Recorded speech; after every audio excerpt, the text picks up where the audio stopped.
Good morning. Well, it's my birthday, first of all. Happy birthday to me. Second of all, I'm about to go to work, but I started cutting out the hat pattern.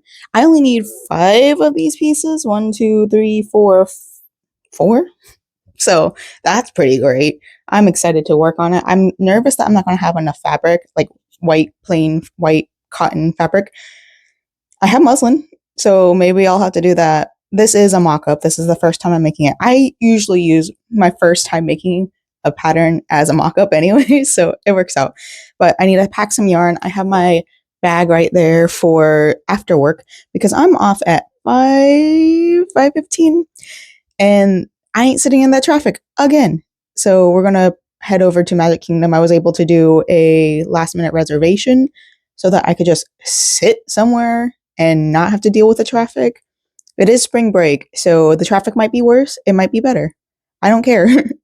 If the traffic says it's going to be over 48 minutes, then I'm going to go over to Magic Kingdom. If it doesn't say it's going to be over 48 minutes, then I will go straight home, which I highly doubt because it's a Friday. Anyways, let me go grab my yarn, and then I'll see you guys after work. Hello from in my car, about to head in. I might give you guys a fit check later, but this is the dress I made for Halloween last year, and I didn't do a good job. The little bib here sucks, but anyways, giving you guys an update. An hour and 1 minute to get home. It's only 74 degrees out, so that's nice. It's going to be nice and cool. That's why I wore long sleeves today, because it's going to get cold. I am going to go over to, I think it's Cheshire Cat or whatever it's called. They have an unbirthday cake, which it's my birthday, so I might get that. But also they have like this blackberry whatever tea.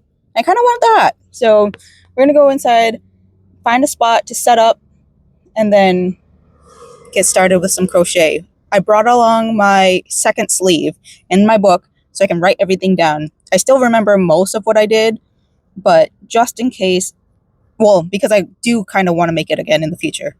Yeah. All right, going in. I'd like to say how it's kind of nice being a little bit off-putting. I don't think I was very off-putting today. Maybe in the shadow I am. But, like, nobody messes with you. People kind of, like, sit away from you. I mean, also, it's probably the same thing as if somebody else was, like, more normie and... I'm turning this off. If they were more normal and they were sitting by themselves. I don't know. I don't really like to be talked to, so... And plus, I have my headphones in, so I hope people realize that I don't really want to be talked to. And it's no offense to anybody else. And I know I cry about this all the time, about how I don't have any friends. But, like, also, I'm very, very shy, and I don't really, like... I'm in the zone. So I'll show you guys how much work I got done when I get home, hopefully before I start playing Dragon Wilds, because that game is a little bit too addicting to me. But I need to start driving. Now, we only have 48 minutes to get home. Big plus. Big positive. I decided to stop by Publix on my way home because I wanted fries, because all I smelled at Magic was fries, and I didn't want to pay so much money for this many fries. So I bought this many fries for $6. We gotta wait for the oven to preheat. So let me just show you what I worked on. Here is the start of sleeve number 2. That's the back. This is the front. So I think I messed up somewhere in the counts. I think I'm supposed to start with 40 and not 39 because somehow I ended up with one less somewhere down here. You start with 4, and then that's going to start like this little middle pattern thing. That's going to be 4 stitches, right? And then these stitches right here, this is a total of 9. And I think I need the 1 extra so I can continue going all the way across and increasing on this end, because I was missing 1 on this end when I was crocheting. So I ended up just adding 2 somewhere just so I would even out. But yeah, this is progress so far. I have kind of been diligently, not really. I've kind of tried to write what I was doing, but like in my own shorthand form so that I don't have to like meticulously write everything, because it's not going to be a pattern yet. But it is in the works. It just probably will take me 10 years to get to it because I can't stick to anything. So, hello, Mr. Apollo. Would you like to say hello? Okay, he says goodbye. Very unfortunate for me. the fabric that I was using for the shorts and the shirt, I don't have any more of that fabric. I mean, I do, but like not enough for the 3 pieces that I have cut out here. And because of that, I will be having to use a different kind of fabric. This is definitely not, what's it called? The percale. It doesn't quite feel like cotton. It might be a poly cotton blend. Honestly, it's fine. It's just going to be a hat. And like polyester is not bad. It has its uses. However, the fact that when you go to these big brand stores like Nordstrom and you are having to pay $150 for a plastic shirt, a really good example. I know I'm an Orlando local, and I know this is a very popular brand in the state of Florida, in the central Orlando, Florida area. Roosevelt's, all of their shirts are made out of polyester. And the people that say they're super comfortable while you're walking in the park, they're liars, because they may only go in the early morning or very late at night, because the sweat that you sweat from wearing polyester shirts like that is just disgusting. And I hate that it's just such a big deal down here because people don't know what they're talking about. I mean, maybe they do. And they're really good at advertising. The print, no offense to, not Uniqlo, what is it? Unique Vintage. Used to love that brand. It's just all the same, pretty much. And the quality's gotten worse. And it's just kind of sad to see. And I know, like, I shouldn't be talking smack, but, like, also, if I'm going to be spending money, I think the Roosevelt shirts are $80. What is it? The Unique Vintage, like, the last time I bought a skirt from them was either 40 or 60, and it was plastic, and it melted because I used the iron, not realizing it was polyester. Anyways, all that to say, I'm using a different fabric, and I am hoping that it stays well. I gotta get some interfacing, I gotta get some lining. Boy, I hope I have enough stuff.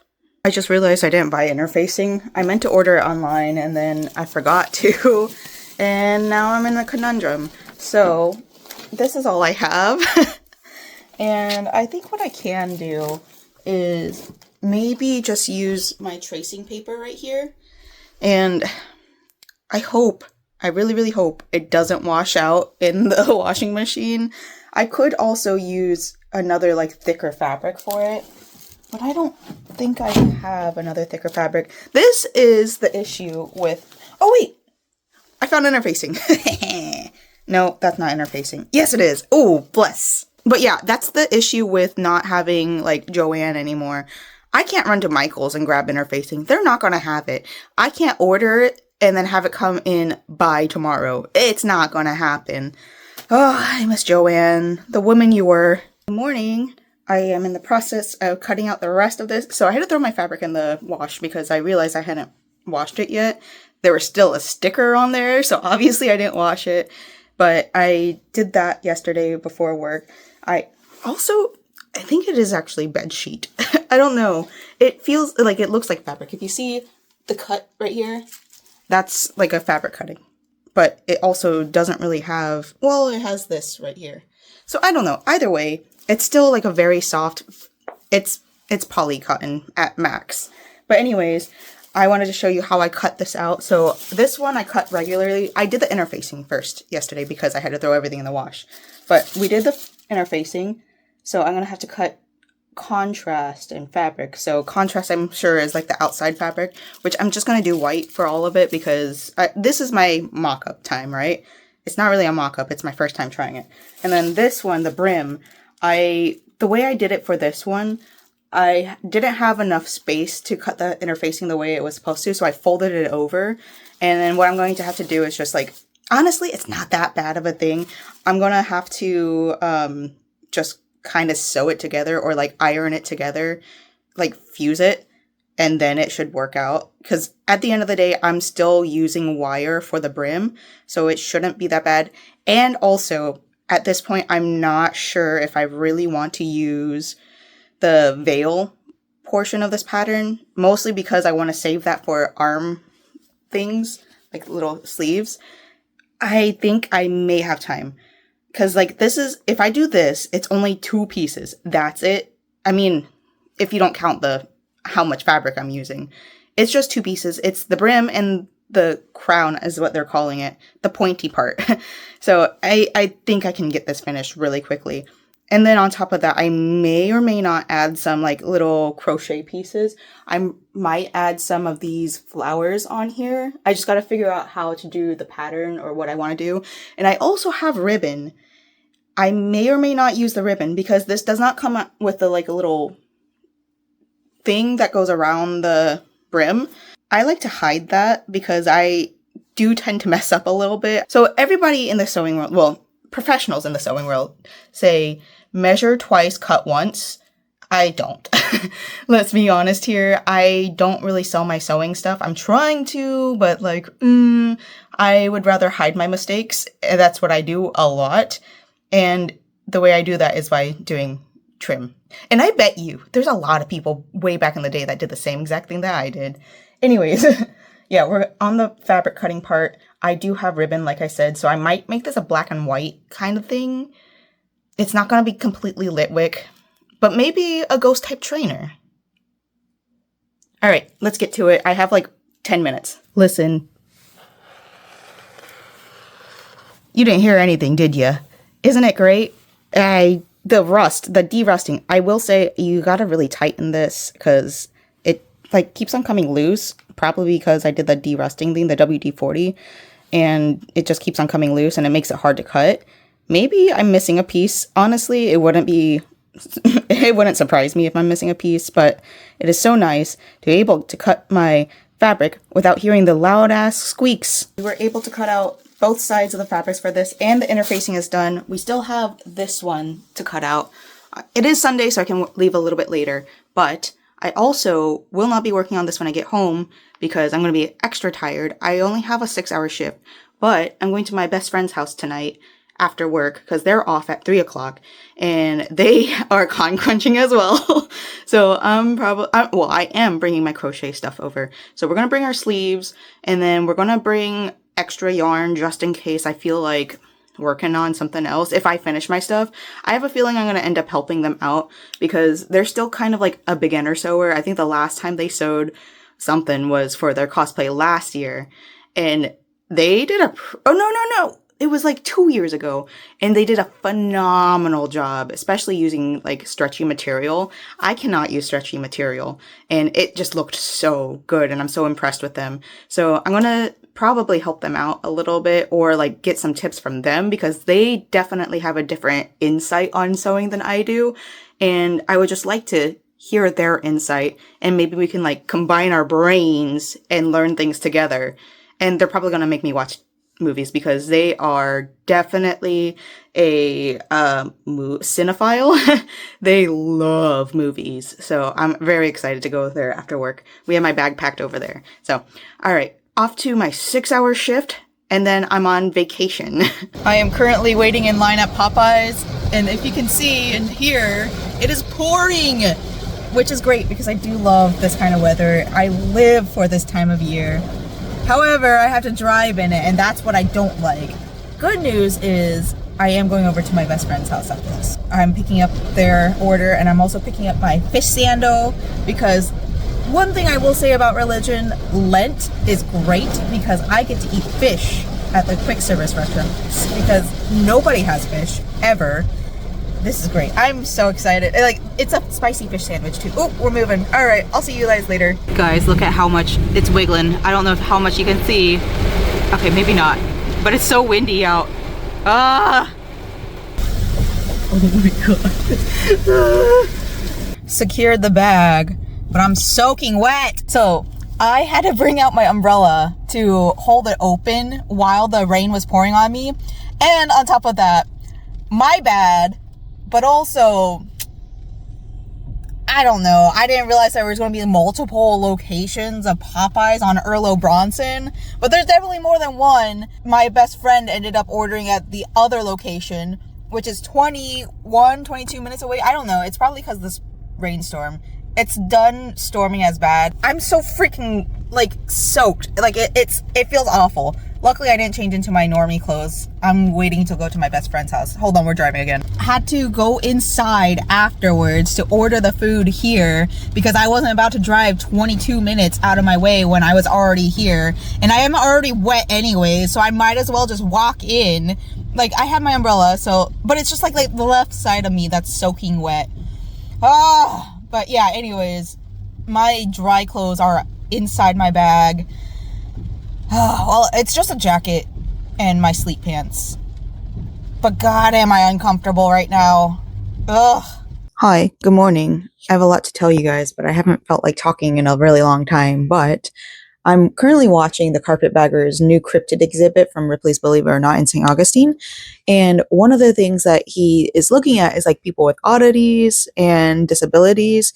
And I was like thinking about it and like, I wonder if, I mean, I do know nowadays we kind of have that in a way, as in like Gypsy Rose Blanchard. Is that her real? No, I don't remember her. She was one of those who were propped up for all of her disabilities. Turns out most of them she didn't actually have. It was just something that her mother forced on her. But it's kind of like the way back days when they did that and they traveled around in circuses and called them freaks and all that. And I think that's kind of wild that everything like circles back and like everybody tells you all the time that history repeats itself. And that's kind of the thing. And I kind of got onto the subject yesterday when I was talking to my best friend. We watched Frankenstein. I'll get back to that later. We were discussing Sinners and how phenomenal of a movie it was. And the Oscars were going on. So they were saying, hey, I hope that they win certain categories because they deserve it. And yeah, they did deserve a lot more than they have. But I think people were nervous of them sweeping because I think they could have swept a lot more. But anyways, in Sinners, there's the Chinese immigrants who were like, the scene is they walk between the black and white neighborhoods because of their status. They were able to do the both. And that's still happening nowadays. We just don't see it in the suburban areas or the city areas. It's happening down in the poorer areas. And I will say, like, as somebody who had a mother who owned a hair store, they were practically almost all who owned hair stores were Korean people. And the reason why this happened is because the black community wasn't allowed to those resources. They didn't know about those resources. And if they did, they weren't accepted because they weren't white or Korean. So that was a community like walk between. And my parents didn't deserve their store. They they were not a good example of the walk between, but there are good examples of the between times of people who only want to do business with Asian people or more whiter presenting people as opposed to brown or black people. And I just thought that was a really interesting thing that I remembered, but it's still kind of relevant to the discussion I was starting to have with the carpetbagger video about how people with disabilities are kind of propped up in a circus freak kind of way. There's the twins or the I don't remember. There is a much more derogatory way to say it, and I'm not going to say it, but they are connected at like the neck area. And they were propped up on Maury, on like all these talk shows back in the day. Maybe, I don't think Jerry Springer was one of them, but like a lot of the more women forward talk shows, they were propped up and like it was more empathetic. And I will say it was probably empathetic back then too. They were like, oh, I'm glad I wasn't born this way kind of stuff, but a lot more harsher words. Nowadays it's more like, oh, I hope that they get better treatment or like something. Some of them still think that way. I'm not going to lie. It happens because we live in a society where people need to prop themselves above each other. But I think that still happens in a way. It's not a traveling circus kind of deal. And maybe it doesn't happen as often now because I'm not into TV anymore. TV was my format back then, but now it's more short form videos. It's more YouTube videos, not very documentary story style, right? I think it's still happening, but in a more kinder way. I don't know, man. I just had that thought. Anyways, Going back to yesterday, so y'all know how I went into that like really rainy drive-through. I didn't even get my fish sando. I didn't get it. They gave me a chicken one, and I think I probably was so stressed out that I didn't like check the ordering label thing or whatever, and I'm very, very sad because at least I got my large Cajun fries. I thought I had forgotten to order my fried pickles, and I'm really sad about that, but I was able to come home and eat ravioli, so I guess that's fine. But yeah, we watched Frankenstein, which I get it now. I understand the costume design. They did win the Oscar for that and makeup and something. I don't remember what else, but they won a lot of awards, right? The music was phenomenal. Some of it, like the scene where the dog sledding was happening, that was like a reference to the 1950s 40s style of horror genre. Probably the original Frankenstein it's a reference to. I need to go back and listen to that soundtrack.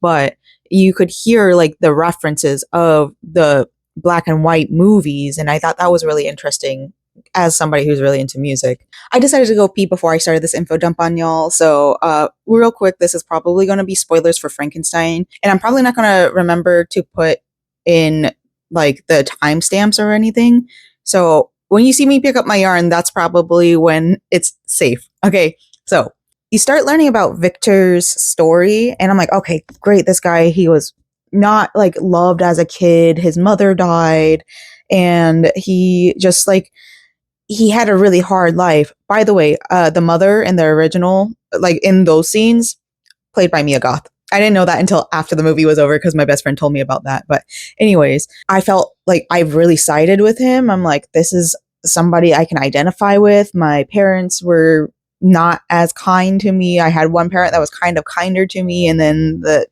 things happen, blah, blah, blah. I don't need to get into those details. I related really hard there. And then you eventually get to a scene where Mia Goth, I think her name was Elizabeth.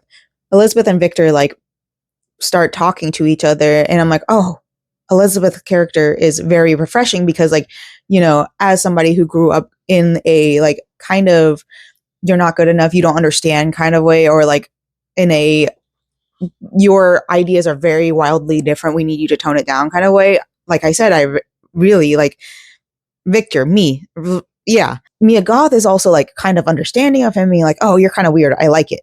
And he starts falling for her, and she's just like, no, you need to take care of yourself and figure other things out because I'm not going with you. I've made my choice. I'm going with your brother. Christoph Waltz, I think that's his name. Yes, Christoph Waltz. I really loved him in Inglourious Bastards. Phenomenal actor. The fact that he was a polyglot is a polyglot. Like, he was kind of inspiration for me when I was in my polyglot phase. So polyglot, for those who don't know, is a word to say that you speak 5 or more languages. He's a phenomenal, phenomenal guy. Anyways, he happens to be like really interested in everything that Victor is doing, and he really like encourages him, and he's like, I want to take photos, I want to do this, I want to do that. He kind of denied it at first, but then he warmed up to him and took him on as an apprentice, I guess. I don't know exactly what their relationship was, but Christoph Waltz, his relationship to Elizabeth was he was her uncle, and that's how they met, and whatever, all that blah blah blah, right? So Victor like continues to work on this thing, and of course, if you know anything about Frankenstein, what awakens Frankenstein is lightning. So they like go to a scene where Christoph Waltz, what he says is, one night with Venus, a lifetime with Mercury, which is historically correct. And I thought that was really cool. And I really loved that quote because I'm like, wow, I've never really heard it said or said out loud because it's a historical quote. So I've only read it, but I just really loved that quote coming from him. And he's like basically announcing that he's dying. And he's like, I want to be part of your thing. I want to be in it. Use my body. I need you to use my body. And this entire time, Victor is like, no, I cannot. You're not dying. I cannot have you die here, and I cannot have you part of my invention. And eventually, Christoph Waltz like takes the whatever thing is like the probe thing to capture the lightning, and he falls down a big hole and he kills himself. And at the same time, that's when the lightning bolt is supposed to strike the monster, the creature. So it strikes the creature, and Victor's like, dang it didn't work. Everything I did, it didn't work. What was the point? It just didn't work. And all this jazz. And there's something that he said about Christoph Waltz's character, but I don't remember. Oh, yeah. The creature, this is forward a little bit more. So the creature is actually awakened. It took a little while for him to awaken. And he wakes up and he's like wandering around and like all scared and confused. It's a creature that was birthed into a 6'4" humanoid thing. And he's really, really big. Like, I didn't realize how tall of a character, or like in general, this man was. But then you put him next to all the other cast. I'm like, maybe they did some effects there, practical effects, because Guillermo del Toro is really into practical effects. And I really, really, really enjoyed that about the whole entire movie, is how into practical effects he was. And like, it's just everything. It's art. It's beautiful. It's gorgeous. Everything about this movie. Love, love, love. Going back to the movie. So he's looking around and he finds Victor, and Victor's like, oh my God, it worked. It freaking worked. And he starts teaching him his name, and all the creature can say is Victor. Sorry, I keep on like kind of pausing around the word the creature, because I want to call him Frankenstein, because that's the way that he was called for a long time. And I've known that he's not called Frankenstein. I know that he's called the monster or the creature. The creature is a little bit more of how they try to call him in the movie, I think. Yeah, like I said, Victor's trying to teach him how to say his other words, and he gets frustrated because all the creature can say is Victor, and he starts hitting the creature. Immediately, my brain was like, fuck this guy. I hate him. I don't want him. I hate him. I was so attached to this character, and all of a sudden you're telling me that he's just going to abuse this poor little baby boy. I get why everybody calls him, say he's just 3 apples tall. He's a lot of apples tall, but 3 apples ain't them. He just starts attacking, and it's like, why would you do this? This is somebody that doesn't know anything. Obviously, you're his first word. Have you like never been around humans? Like, it's true, he hasn't been around other humans, really. That's all about generational trauma right there. So his dad abused him, Victor, and Victor was like, oh, this isn't going right. I have to attack him for him to listen to me. And it's just like, it was so heartbreaking to see that, and to like be reminded of how that's how my childhood went a lot of times, when I just couldn't understand things, because I am extremely neurodiverse. I don't know if this is like an allegory for neurodiverse people in particular. I know for sure it's an allegory for children raised in traumatic households, where you try to do what you can to understand what's going on, but your brain just can't do it, and your parents just scream at you and punish at you because your brain just doesn't work that way. It can't remember things, even though the parent remembers things. And like, it's just, it was really heartbreaking to see that, and see that in me. And I was like, I'm so glad I didn't have kids, because that's another generational trauma thing that I would probably pass on my children, which I know is something that was passed on to me, which I know was passed on to my father and probably my mother. Like, it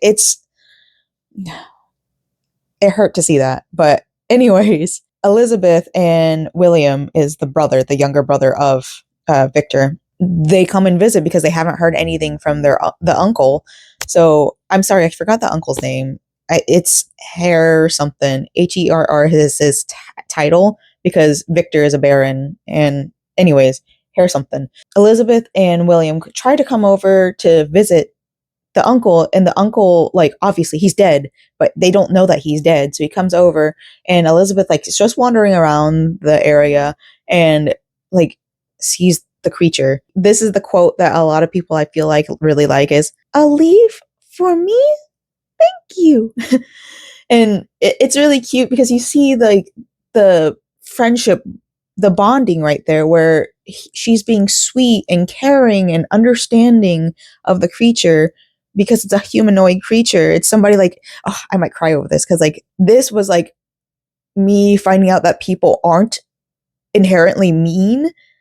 Like, not everybody is that way. Not everybody is hypercritical of you. Not everybody is going to tell you that you're stupid or dumb or wrong all the time. They're encouraging you to learn something at your own pace. And like, oh God, that part got me. Like, I was crocheting at the time, so I didn't really cry there. But now that I'm home and talking about it and reliving it through my brain, I'm like, that it got me. She obviously cares and like is nurturing and was like, okay, so this is a sentient being.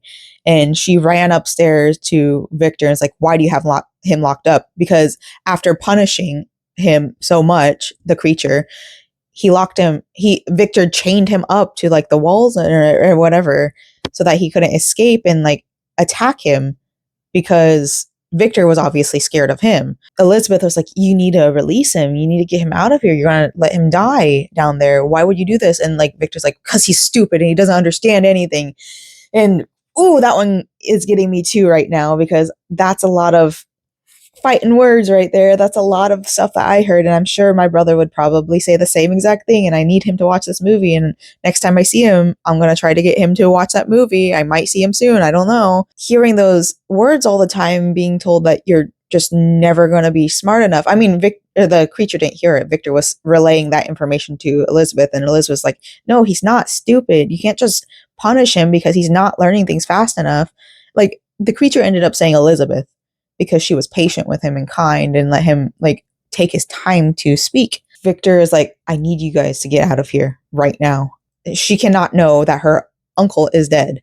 And she ends up finding out anyways. And then Victor lies and says, yeah, he was killed by the monster. Or did he say that he was trying to attack him? Like the uncle was attacking him. I don't know. I don't remember, because I was just so blinded by anger about this whole entire situation. I'm like, why would you do this to him? He deserves so much better. You're not giving him enough time. I was so mad. So they leave, and Elizabeth, while they're leaving, is like, I need to go back. You can't make me leave. He's going to kill the creature. She ran back, and the whole place is ablaze with the creature in there. But before all that happens, there's like an explosion because of like all the chemicals, I guess, inside the tower, and it knocks him back and breaks his leg into a rock or something, or a gravestone. I don't know how much more I remember. Then we get to, I guess that's when we start getting into what's his name, the creature's tale. And the creature talks about it in his way, in the way that I'd understand it, in the way that he sees life. And he's like, I was running away from the thing because for some reason I didn't die. So I ran and ran to the forest, and in the forest he sees a deer. And my first thought was like, the deer's not scared of him. And so the theory is behind that is that the deer aren't scared of him because he's pure of heart. He doesn't know any better. It's like when creatures come up to babies, I guess. I don't know if that's really a thing or not. I kind of hope not, but creature understood the creature and like shared berries, learned how to eat and all that. And then while he was like there, they were like hunters or something. I don't remember, but they had guns and they started shooting, and it immediately shot the deer. I didn't realize how much animal death was in this movie, but I know why it happened. I'm just really sad and I hated to see it, but it really pulled at my heartstrings with this one, right? He runs deeper into the forest, I believe, because he's like, I can't be safe here. And I think he witnesses sheep being attacked by wolves. I don't remember exactly, but he saw something being attacked by other animals. And he's like, oh, so this is the way of life. Even though this happened here, they did it for sustenance. They didn't do it because they were cruel. They did it because it's just what they need to do. There's no such thing as peace, basically. He finds a little cottage with a whole full family. He's chased in away for something. I don't remember exactly how he was chased into there, but he's in the windmill area. And through the cracks, he can hear the family that lives there, and they're teaching the little girl how to read and speak. And because of that, he learned through that. He learned like this friend, I think. I don't know. My best friend was like, because they're cosplaying as Victor, not Victor, as the creature. I don't remember which day they're doing it. He learns, and then eventually winter comes around. The old man, the blind man, he is really stubborn and says the spirit creature or whatever, because he knows that the creature's there, but nobody else does. But he has like a special sense of him being there. He's like, the spirit will protect me. I will not be leaving. So the rest of the family leaves with the blind man there. The creature walks in knowing the man is blind. The blind man obviously doesn't have a reaction to his visuals because he can't see the creature, which is one of the reasons why he got shot at initially while in the forest, was because they saw him and he, oh, different, ew, different, kind of thing. That part kind of made me tear up because it's like the only reason why anybody could love the creature is because they couldn't see him. And that's not fair because I know this happens to a lot of other people. It's an allegory too of probably being a person of color. If you get hired and they can see the color of your skin and see your name sometimes, because like I've heard of very many people going away from the roots of name giving to their children to more anglicize them so that they have a higher chance of being hired in a professional role. And that's so sad that we have to do that, how people have to like blindside the employer just to have a role, just to have a job, and it's so unfair. Anyways, the creature and the blind man form a bond, and then eventually, because it's winter or something, wolves come in and start attacking the blind man, and the creature fights off all the wolves enough that the wolves run away, but the blind man is like barely hanging on. And I don't know if it's like hunters that came by or if it's like the family that came by, saw the creature. They're like, what the fuck is that? And start shooting at him because they think that the creature did it. And he's like, no, I'm just a baby. And he like attacks something else. I don't know if he he does end up attacking one of the soldiers or whatever was shooting at him, ripping off his jaw. And the other person was like, oh my God, this is terrifying, and realizes he's outmatched. And so the creature gets to escape, run away, I believe. And then the story goes on, and then he finds Victor, and like basically the blind old man was like, hey, you need to go find why you're alive. That's when all that happened, by the way. You need to understand why you've been born. And so while he was out traveling back to the tower and then coming back was when the wolves attacked him. So because of this, he's like, this blind man gave me so much life and gave me so much love. I need to go and find Victor and avenge myself, basically.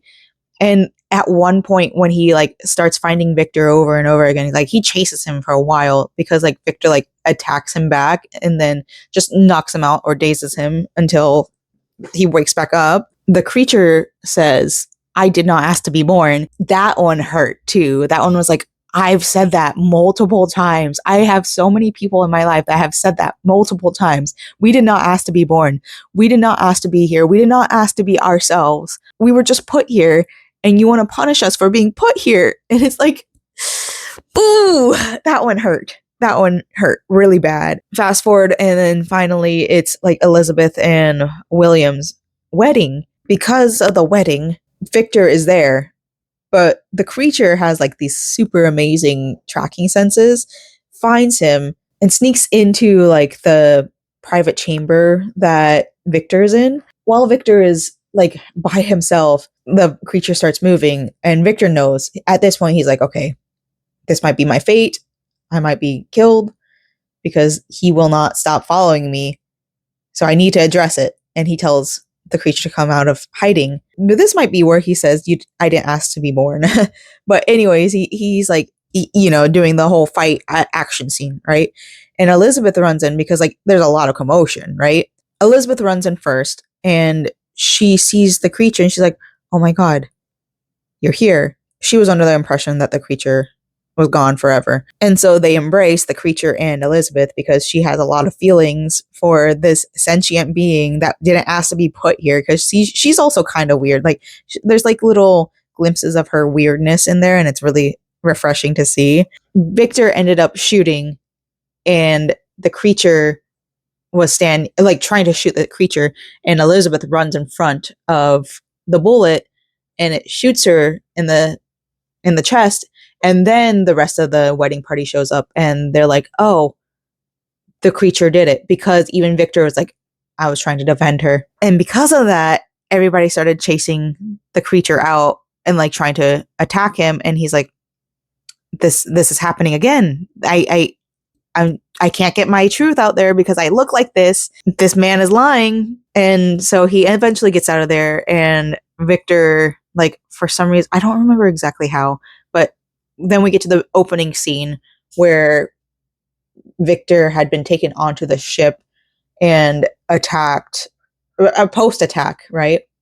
And the Danish ship owners or whatever, ship crew, whatever, they had been on Victor's side this whole entire time until the creature told their story. But I don't remember exactly how the ending happened, but basically I remember that the creature ended up successful because like he wasn't a companion. That's what like he was chasing Victor for. He's like, you made me. I need a companion. So we're probably going to get a sequel for Frankenstein's Bride. I don't know, maybe. I think there's some stuff that allude to it, especially like in the wedding scene. There was like the wraps around her arm. So I think Elizabeth might be reanimated. It ends up with Victor passing away and the creature is saying, I forgive you. I was upset that the creature forgave him, but also I am not as kind as the creature is. I am not as pure of heart as the creature is, because the people who've wronged me, I have not forgiven, and I will not. Like, maybe I have forgiven. No, I don't. I have not forgiven. I'm not going to be like, I was hurt my whole entire life. My whole entire life up until like 28, maybe 25. I don't know. It really depends on who you ask, or you're asking me. But I had like, there were just so many times where I felt like the creature, and it's not fun. It's really not fun. And it's like really sad thinking back into that movie and being like, wow, I really did survive a lot. And I'm really, really happy that movies like this are coming into light. When people say that art isn't political, this is kind of in the realm of politics. This is my own like self-esteem, like emotional stuff. But outside of that, because I am different, because I am neurodiverse, I am disabled, and I also am not white.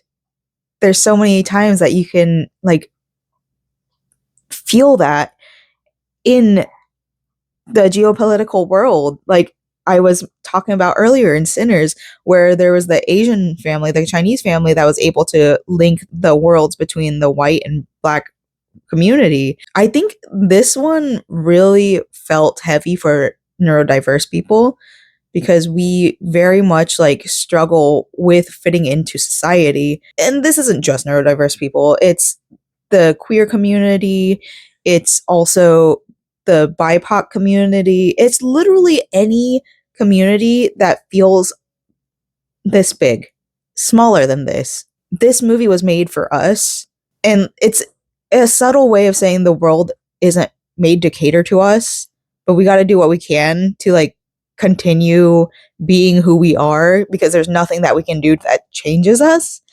And just, I don't know. It's a really, really phenomenal movie, and I'm very, very grateful to have watched it. And I'm sorry that I info dumped at y'all. Now I'm going to move on to my crochet project. I'm going to drink some coffee first. My throat's sore. I don't really talk this much ever, but like every time I watch a really good movie, I normally info dump it at my husband. I didn't get to do that yesterday because I got to talk about my whole entire trip to Popeyes instead. Yeah. Let me do that real quick, and then I'll update you guys on my crochet stuff. So this doesn't really show how far I got because I already worked on it, because like I said, I wasn't really feeling talking today. I got up to like about here when I stopped crocheting at my friend's place, but I worked on about this much and I'm almost done. I accidentally cut it while I was over there because I was like, oh yeah, I'm done, but I'm not. So that's why I already have the blood drips on there. But honestly, it's fine. It gave my brain something else to do while watching the movie. Yeah, this one's almost done. I kind of wrote out the pattern, like a really, really simplified version of it. I have the book down here somewhere. And quite honestly, I know you guys are seeing this backwards, but it hardly makes any sense even to me. But I think I know just about how I want to write this pattern out. I know I can write it out in chart form because I've gotten pretty good at that. But I also know I want to write it out in normal, like, font form so that it's easier for other people who can't read. Like, I'm always going to tell y'all, you need to learn how to read charts. It's so much easier, especially if you're ADHD. Little word do trick. And that's one of those I will always stand on. There's no words with a diagram unless there's like a special, like, extra ornamental thing. It's just picture, and it's so much easier to just see the picture and understand, oh, this with the little hook down here means it's a front post or back post double crochet. Oh, the X is just a single crochet. There's charts out there. Once you get it, you get it. I really, really suggest it. If you guys want to get into it, my pattern that got me into learning how to read charts really was the Sis Love Shawl. And that one, like, I don't know, it just clicked for me. And I think it's because they were highlighting every single row, which really is beneficial for people like me who like kind of skip. Because I'm pretty sure that's part of dyslexia, where you kind of skip words and then you have to keep on going back and back and back. That's kind of what happens to me with crochet and when I have to read things in general. So I really, really highly suggest learning how to do these patterns. Like I said, we're this far. We only have like maybe 4 more rows to go, and then this is done, and then I can sew it up, and then I can start working on the hat. I don't know how much I want to work on the hat, to be honest, because that's sewing, and right now I don't feel like sewing. I think it's because I'm just sleepy, so I might take a nap before I go do that, or I'll eat something and then I'll take a nap, and then I don't know. I didn't get much sleep last night. All right, let's get back to it. Good evening. I feel like I literally got nothing done today at all in general because I don't know. I just didn't have it in me. So I did start working on the Gijinka while my husband and I were on call while he was driving home. So I have this all pinned down, and then I have this one pinned down. This is the thing, and then the other thing. Oh, sorry, I'm just all frazzled because I've been dusting my machine, and I'm going to be so honest with you. It needs a deep cleaning. It's not in good shape right now, and it's all because I don't clean my machine very often, and I really should, but it's like such a pain in the butt to open it, so that's one of the reasons why I don't do it. But also, I'm sure it's going to be more of a pain in the butt to get it repaired, especially now because I have a kind of older machine. So I need to get better about it. But also, outside of this topic, I did pick out ribbons because I think there are some ribbons I have in my inventory, my stash, if you must. Oh, this is going to be the wire piece I use. Where did I put the whole roll of ribbon? It's right here. I have this ribbon. I think it would be really nice to use it as like a thing around the brim. And then I have this ribbon right here, and you can't really see it, but it's kind of like a purpley color. But I also have this fabric right here, and I'm not quite sure how I want to use it yet. I might use it as sleeves, but I might also do it as the brim. I don't know, because I last minute remembered that I had this, and I had bought it for the Litwick Gijinka months ago, and it just didn't match up the color. But at this point, I really don't care if it matches the color or not. So I don't know if I want to put it as like an outside layer or like the inside layer, because in reality, or in the actual depiction of Litwick, it's the flame that's like purplishly gray. And I just don't know what I want to do yet. Maybe I could use it as my top or like my sleeves, I think. But I also have that white fabric as well, so I waited too long to start this. So I have finished ironing the interfacing onto the brim and the crown. And like, I'm going to be so honest here. I don't know where to go next. And I'm trying to read the instructions to guide me in the right place. Cause like, I kind of want to do the ones with the interfacing together and then do the lining. But also that might be a little bit more difficult. The issue with this pattern, so every single simplicity pattern, first of all, is a little bit different in how you read it. And that's what makes it so frustrating, is because it's like different pattern makers made these. There's different ways, like even in the crochet world, even in the knitting world, different pattern makers have different verbiage. They have different ways of exampling their stuff. So here we have on the first page, all the pieces you have to cut out, right? Which I cut out the pieces for A and E. E is the veil, A is the brim and the crown. But like on this page, you can see I have, oh, nope, not this page. This one right here. You can see it says for view AC, cut inner circle away from brim, 2 sections. For view BD, cut inner circle away from brim sections. Why wouldn't you separate that and be like, okay, so A is this one and A will always be this one. B will be this one. And I kind of understand that they're trying to like make it a little bit easier on the ink, I guess.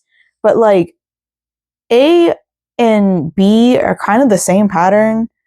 So why didn't we just put that all in the same? Because it's all the brim and then you have to cut out the inner brim. Like, I don't know why they didn't just smush that together. That makes more sense than separating these this way. Because now I'm like, okay, now I need to completely ignore this, but this is actually step 2, you know? And then I'm over here on step 3, which is also basically the same thing as these ones. They're all circles. Like, why couldn't we just stick them in the same little pattern? For views A through E, cut out the inner circle. It's on the pattern instructions too, and I get it. Like, I don't know. Okay, so we have for view A, pin felt interfacing. First of all, I didn't know it needed to be felt. My bad, but it's fine. I have different methods. Pin felt interfacing to wrong side of crown. Step 5, for view B, pin felt interfacing to wrong side of crown. It's the same thing. Smush them together, please, please. It's just so hard to read. And now I'm on like crown A, B, machine stitch. Like I'm finally, like now that I'm reading it out loud, I'm kind of understanding why I'm not getting this. God, it's so annoying. It's so annoying. I'm getting it now. So they want me to sew this together before I sew the lining together and all that. But it also says to sew, like thread the wire into the casing, which means like basically in between the stitches. Ooh, I'm not doing it that way. So the plan is to do like florals and have that stick up and make it, I didn't mean to grab my hair, but like stick up to on the side and then have that hold the side. I've done that with other patterns with crochet specifically. And I think I can do this with my sewing because sewing is a little bit less tedious than crochet. So I'm going to give you guys an update when I start getting confused again or when I quit because inevitably it will happen. I have had to work through this for at least an hour and my fingers hurt. This is a lot. It kind of worked up like a gathering stitch. I did end up doing a wire through the crown just because like I might as well try to kind of follow the directions. But this like took forever because the brim is like this big. And I think in the future, if I were to do this again, I probably will, honestly. I would put the first thing, because like you make a casing. And when you make the casing, you have to pull the wire through. Whereas if I were to have just like done it and then sewed over the wire, if that makes sense, then I wouldn't have had to hurt my fingers as much. I don't know how else to explain it. My brain knows what I want. So in the future me will work through this a lot easier than present me. Hi, good morning. I had to give up on the hat last night because it was a lot and I'm not gonna lie. It's a little bit too floppy. It's too big. It doesn't work. And yeah, I need to rework it. I have a backup plan. I'll show you guys later. It's sitting under a lot of junk right now and I just don't feel like doing it. We're on our way to go get a couch. The couch that we looked at last week, I think last week. But anyways, here's the outfit. The shorts that I finished recently, the Lady Marlowe 3640, just posted about it. And I have some beads right here that I'm wearing. And they're from Gasparilla in like 2018. I don't remember when we went to Gasparilla. But yeah, let me show you the mess I made over here. There's nothing too special about this. I've worn a variation of this outfit plenty of times. It's just that the shorts are white and then I was able to find beads. Yeah. Precursor. Right here, we have a bunch of beads that I've collected throughout the years of attending Mardi Gras and that one year that we went to Gasparilla, right? Like I said, this hat is too floppy. The brim, the metal wire, not thick enough. Not a fan of that. So I'm going to have to like make a bunch of channels and like stick more sturdier products in there, I guess. I got to figure all that out. But these are all like possibilities of beads that I might use as like a trim thing. This is the actual trim, the little ribbon. This is another ribbon I'm going to use as like a way to like seal in these and make it not look as ugly, I guess. But yeah, I'm nervous. I'm not going to have time. But if it doesn't work out, like I've mentioned before, this is a mock-up. This is my first time making it. I'm not worried about it at all. I could always just sell it for super cheap and be like, yeah, this is just a sample of work that I plan on doing in the future. But like I said, if this one doesn't work out, I'll wear this hat. Like, it's fine. It is what it is, you know? We've currently got the van. Husband is doing some last minute checks before we head out because just in case we don't want to get charged for any excessive things. We always do this whenever we rent stuff. We take photos of like everything because I've known situations where people get charged wrongly for it. So yeah, now we are on our way to get our couch. Yippee! Couch secured back there. So we're heading home. Then we gotta return the U-Haul. And we're going to get my fish sandal because I deserve my fish sandwich. How do you like my bonnet? This doesn't work. Like, it's just, I don't know. I wanted it to be like really wide brim, but like it is really wide brim and that's why it keeps on collapsing. But like, I can't do what I want it to do. I wanted to shape it like this and then have this part standing up, but it's not working that way. And it's really frustrating because like it just folds in back here because of how much is going on in here. So I'm going to have to wear it just like a bonnet, I think. So that sucks, but it is what it is. This is the first time I made it, so I shouldn't be upset with it. And also I waited till last minute. What I need to do is get stronger wire to put in here. I added a bunch of channels. I don't remember how much I added, but I added a bunch. So it does help, but I don't know. How does it look back there? I haven't added the crown yet, but how does it look? Does it look silly? I feel like it looks silly. Gotten the veil on. I've done all the channels. Here's what it looks like now. And it looks pretty good. I don't really like the point, to be honest, but this is sticking up better now that I have like the channel, or not the channel, the little, this guy, I hot glued this one on because I just don't want to change out my thread. But I am liking that this is like covering my face. You can't really see unless I do this, which is pretty neat because like I'm short anyway. So if people are looking at me, they're going to be seeing just this. And I think that's a pretty neat little thing. I've also got all my florals out and I've already hot glued these pieces together. And I have to hot glue this ribbon to it on the back. I have two pieces. It's from when I was going to try to do like little arm things or hand sleeves. And I'm going to like attach it somewhere over here, wherever the seam is, I'm going to attach it. And then I think it can be done. I don't know. It's just so white and I really don't like that.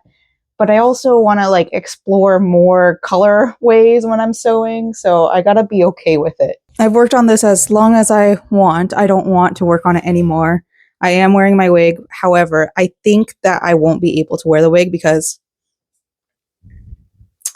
And that's very upsetting. So at least I'll save myself from a wig headache. But yeah, I bought this wig for nothing. I've been using it at markets, so I guess it's not for nothing, I guess. But it's still very long for a market wig. The hat's done. Hold on, let me give you another try with my actual hair. I will say with the wig, it does kind of like stick out better. And I don't know if it's because it has more like tension. Maybe it is the tension that's helping it.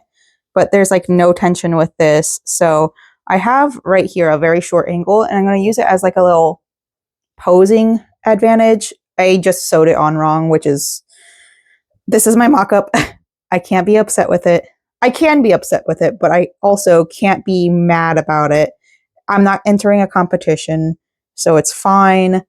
I have to do what I can to completely like not get mad at myself. I'm not mad at myself. I'm just disappointed in how this works. So in the future, I need to do a thicker wire.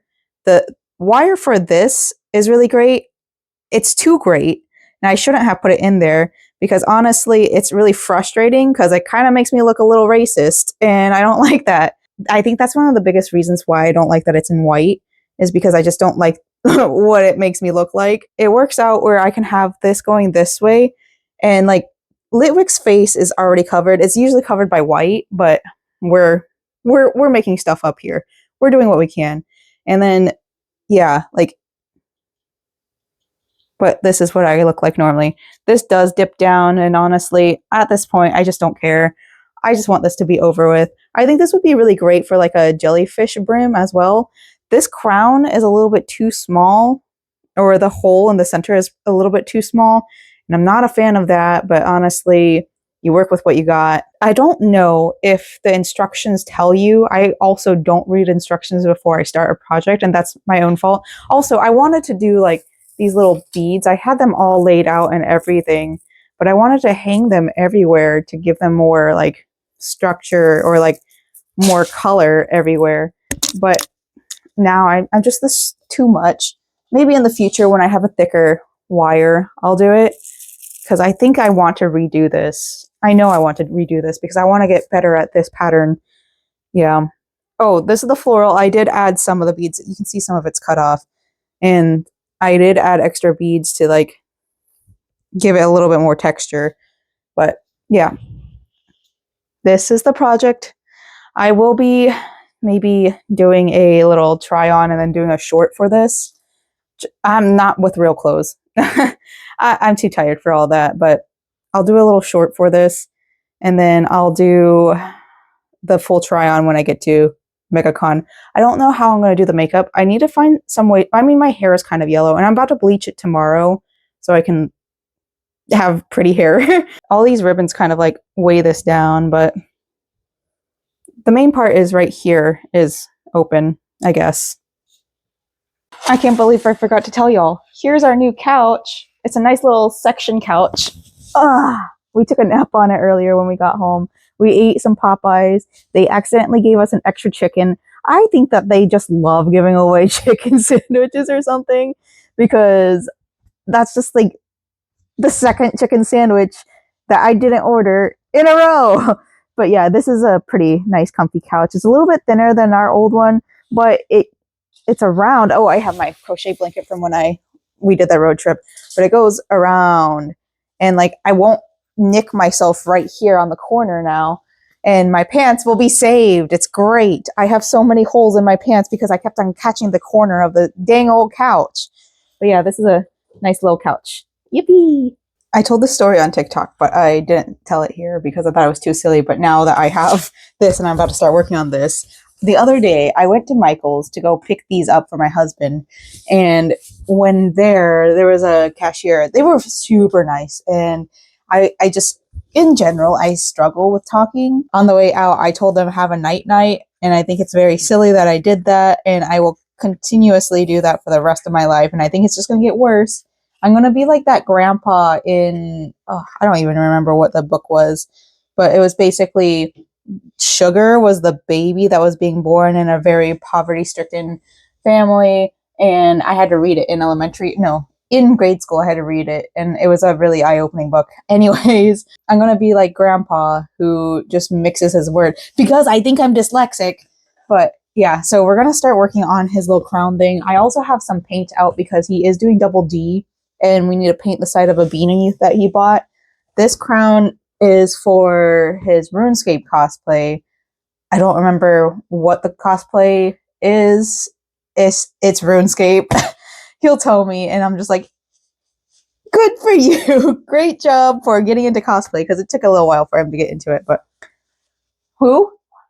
Wise old man is who it is. I need to trace out his head and get the beanie and get the paint.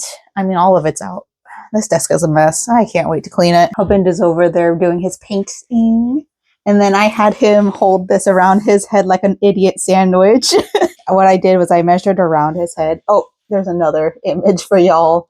It's square, but like we're not going for accuracy here. Everything is square. Everything is square in RuneScape. So it's about this size around his head. I did do a little bit larger for seam allowance. I'm not actually doing a seam allowance. I'm just gluing. But we're going to do little spikies.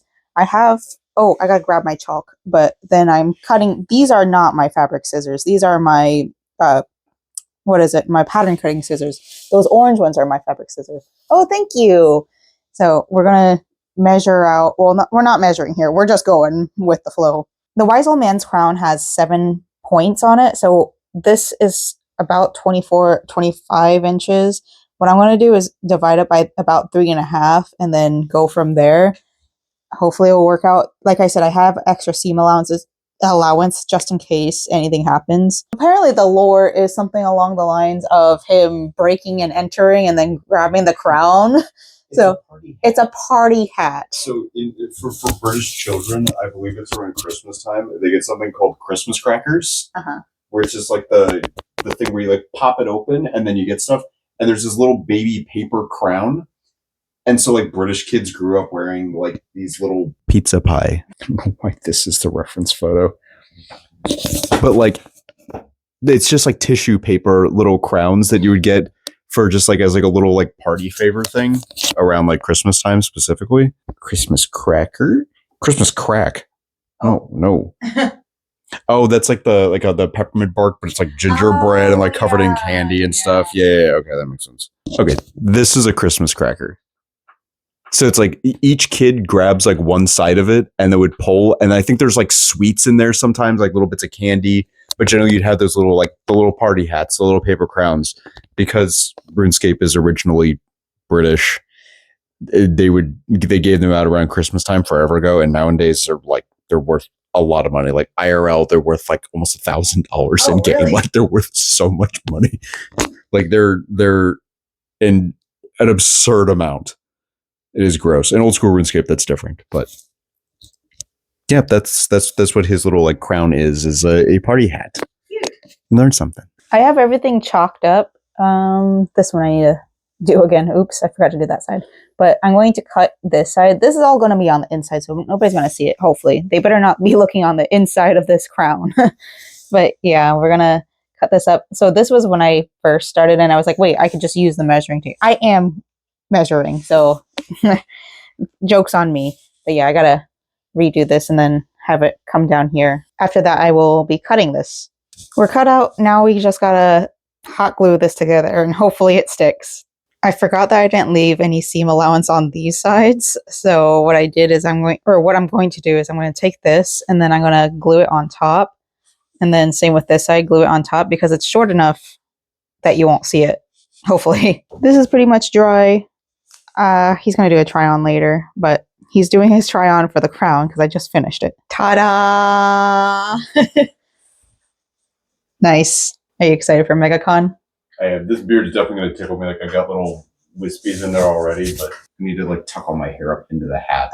We'll get there. I'll bring bobby pins. Hi, welcome to the most naive thing that maybe it's not naive. Maybe it's kind of dumb. I think I have time to make this. Well, the sleeves, at least. These ones right here.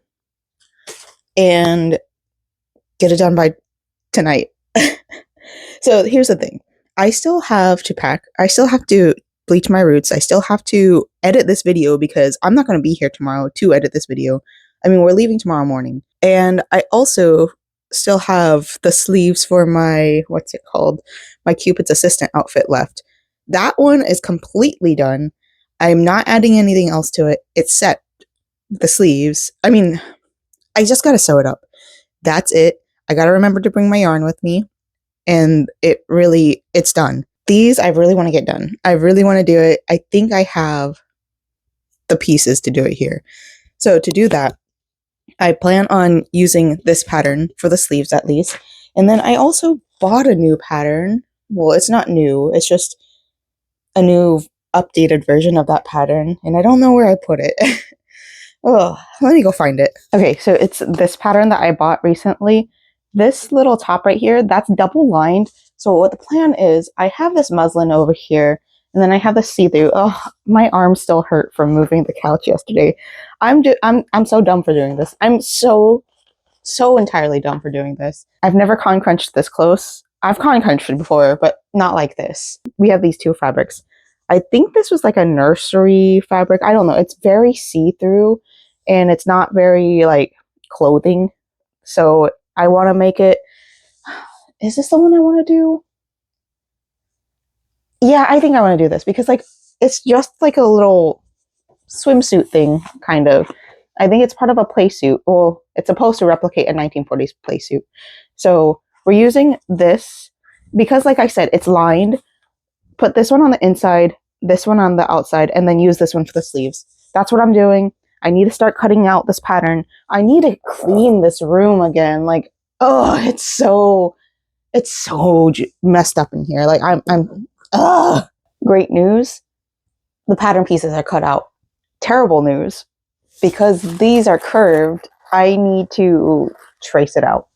Oh, I should probably trace out the sleeves too. No, the sleeves are at 14, which is, or 12, whatever size that is. That's the largest sleeve size. And I don't have to trace that one out.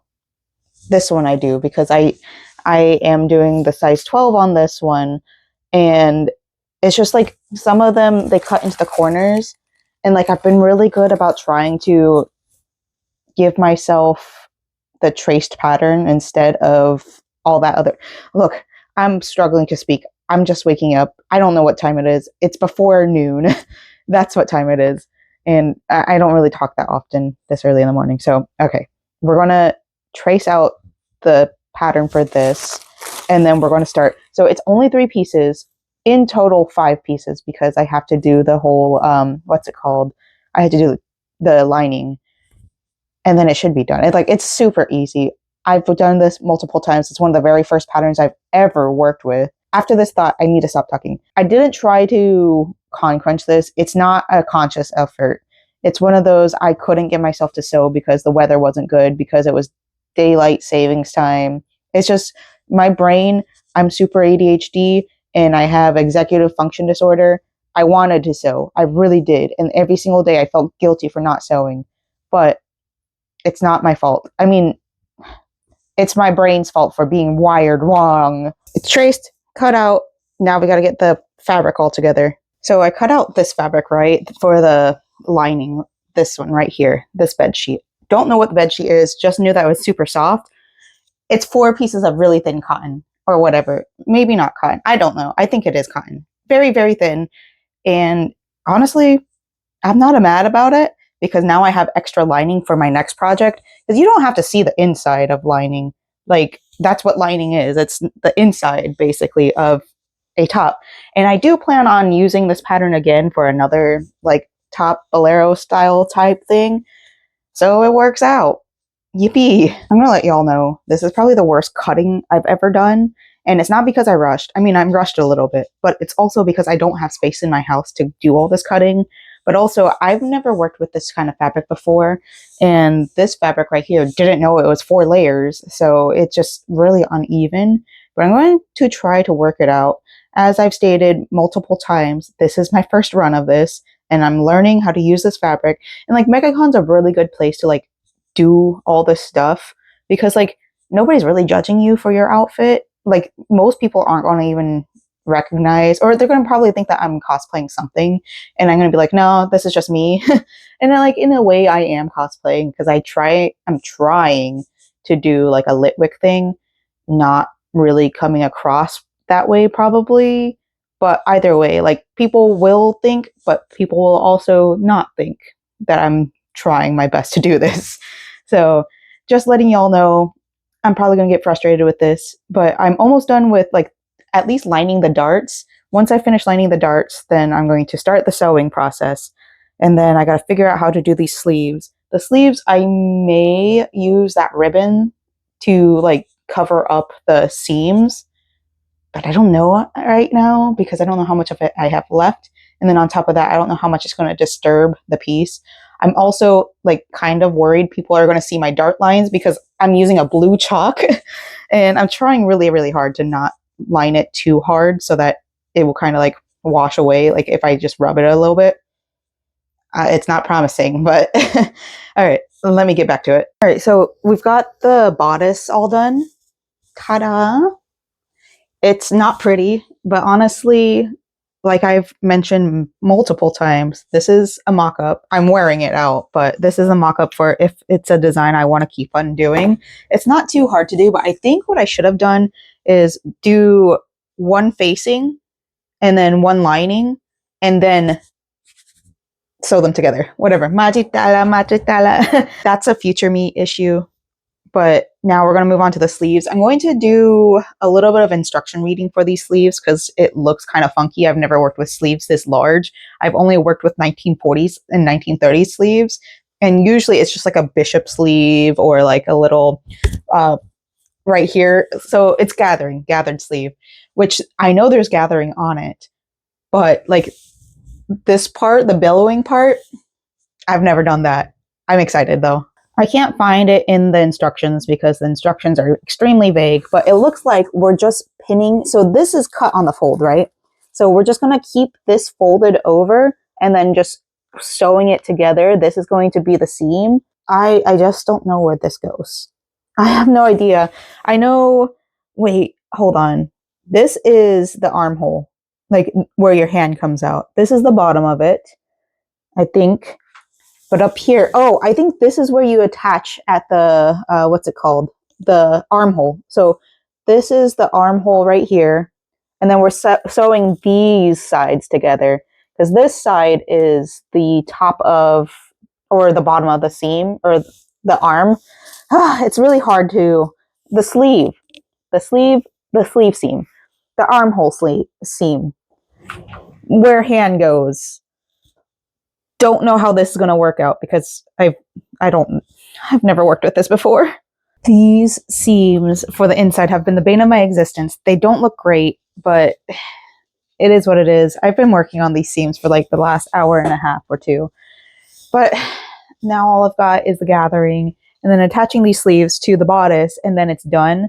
Well, I don't know. I might not do an edging because I think I kind of want it to look more broken anyways. But like also, I don't know, man. I'm kind of getting tired of doing this. My back hurts. My shoulders hurt. Everything hurts. And I have so much more I got to do today. We've come to the end of this project. I'm over it. My back hurts. I'm hungry. My feet are cold. My hands are now cold.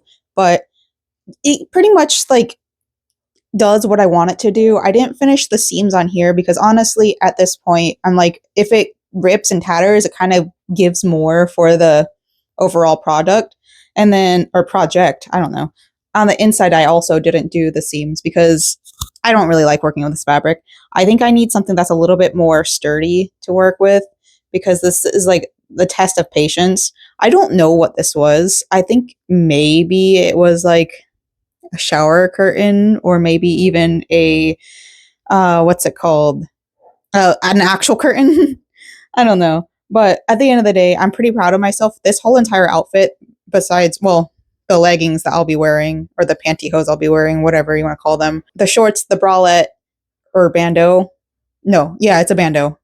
No, it's a bralette. The shirt, the shorts, the bralette, this, everything besides maybe the florals. Yeah, the florals, the bow, and well, it's not a bow, it's the ribbon. Both ribbons. Everything besides those were thrifted. I would even say the beads that I put on here from Mardi Gras thrifted as well because I didn't pay anything for them. I just got them. Like I waited for my opportunity to just snatch them off of like, well, not off of anything. They're thrown out. Okay. People throw them. I catch them and I keep the ones that I like. So yeah, this is the end of the video of this week. I don't think I have anything that I actually finished this week besides the stuff that I'm wearing right now. And I think that's a pretty good ending to this as I go ahead and diffuse before Megacon. I'm not going to count the little party hat that I made for my husband because it's not for me, but that is another project that I made.